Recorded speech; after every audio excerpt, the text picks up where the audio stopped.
Hi, good evening everybody. In this video we're going to take a look at the Sabres blue line. Coming up. Alright guys, I wanted to do a video on our Blueliners tonight because before we know it, the trade deadline is here. And guys, before I start, I wanted to throw something at you because I figured something out, finally figured out. You know, sometimes you guys post and you say the note disappears. I figured out how it should stop for good with you guys one at a time. So anytime it happens, do me a favor, leave it in the notes and I'll adjust your profile on the channel that you can post anytime, and it doesn't have to be like this review thing that it does, because it's just ridiculous that it even does that. I mean, I read all the notes, but I guess this is in case for some reason they think people are saying the wrong thing. I don't know. It doesn't make sense. I've read your notes and it doesn't make any sense why it wasn't posted. But just so you know, in the future, if you post something and it doesn't show up, stay calm, stay patient. Just let me know in the next note that you posted something and no matter what, it wouldn't post. And I'll fix your name so it never happens again. Okay, that's something I wanted to mention, so I'm glad I did.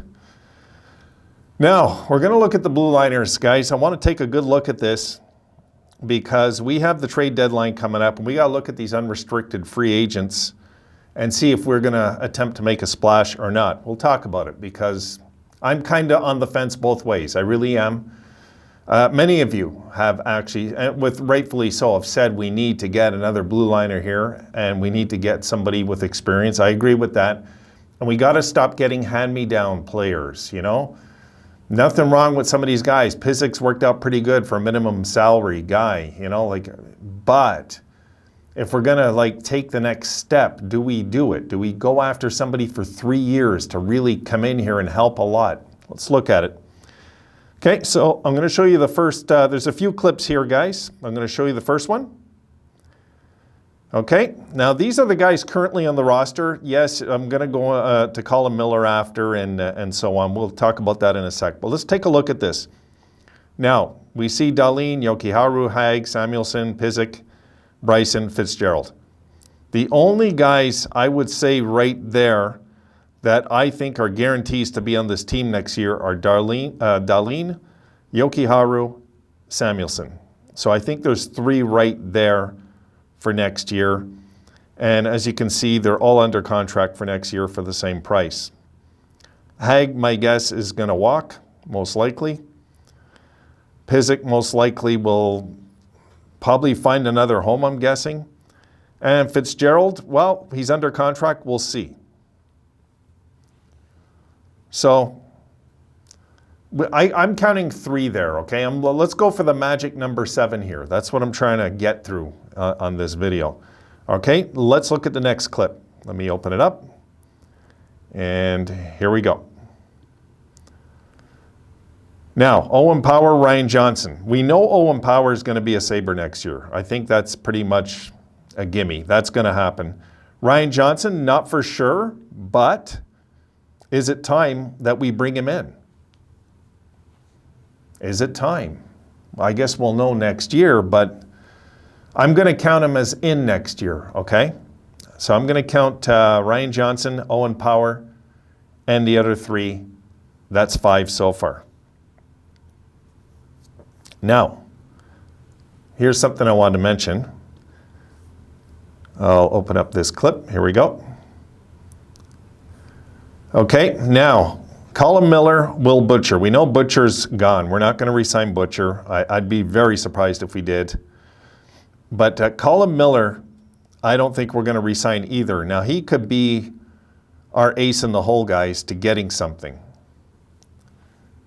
I really believe that Colin Miller is our ace in the hole. I really do. I think we can get something for this guy.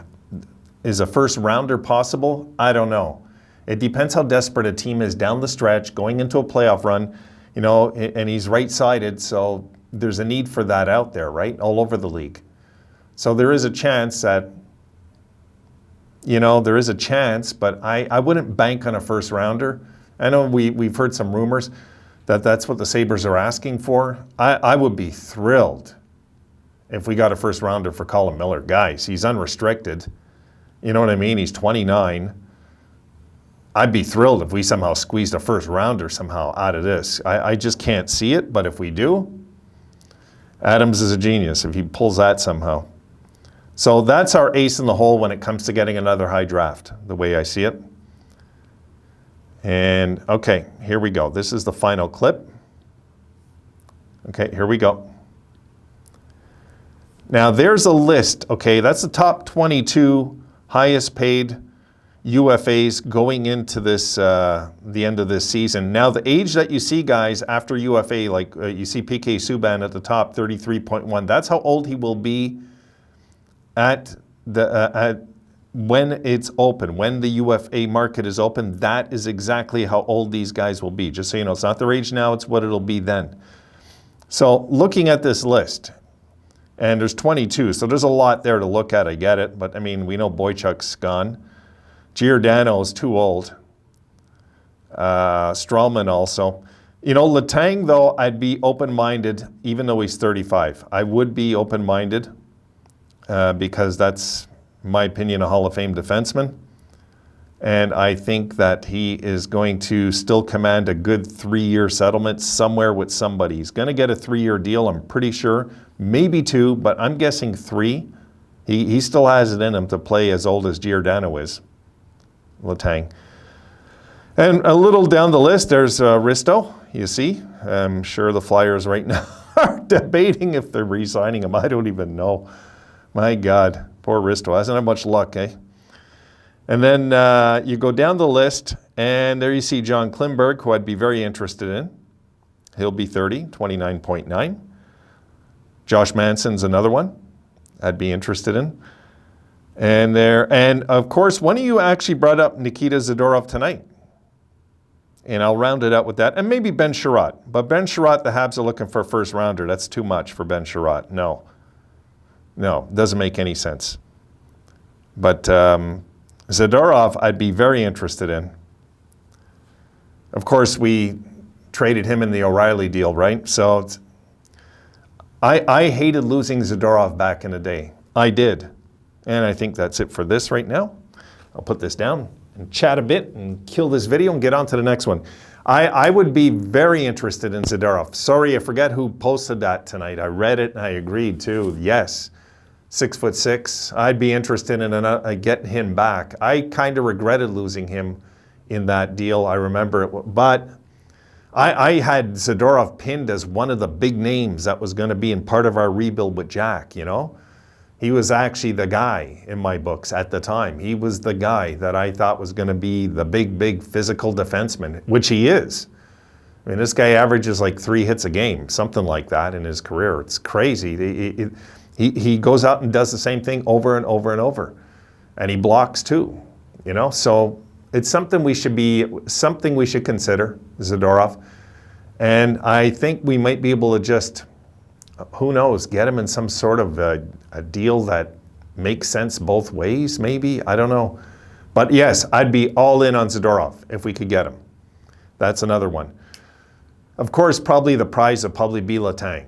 Probably, even at 35, guys. I mean, this guy can come in and he can bring an element to a team that, you know, other teams have rushing defensemen that get no points. This guy does. And this guy's not scared to hit either. So I've always kind of been a fan of Letang. You know, he went through his health crisis. He got through that. And he's quite a player. He really is. So, and it never, ever hurts to have Stanley Cup rings in the dressing room. It just doesn't. I got no problem having guys with Stanley Cup rings, and like them or hate them, some of them, I would be all in on some of these guys. And I think that's it. Do we make a splash, guys? Yes or no? Because now's the time. We got cap space. We can be aggressive. We can go against the big boys out there and be just as aggressive as them.